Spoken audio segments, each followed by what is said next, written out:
فأعوذ باللہ من الشیطان الرجیم بسم اللہ الرحمن الرحیم رب اشرح لی صدری ویسر لی امری واحلل عقدۃ من لسانی یفقہوا قولی۔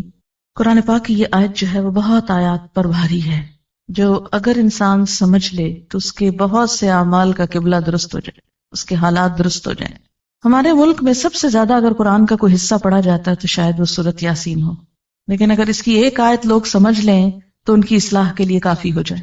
41 دفعہ پڑھنے کی بجائے اگر صرف ایک دفعہ ایک آیت سمجھ لیں تو بہت سی اصلاح ہو جائے، بہت زیادہ فائدہ ہو جائے۔ اور وہ یہی آیت ہے کہ پہلی بات تو انسان یہ یاد رکھے کہ زندگی صرف یہ زندگی نہیں، اس کے بعد مرنا ہے، اور مرنے کے بعد پھر دوبارہ اٹھایا جانا۔ انا نحن نحیی الموتى، موتا کس کی جمع ہے؟ میت کی۔ ساری میتوں کو پھر اٹھائیں۔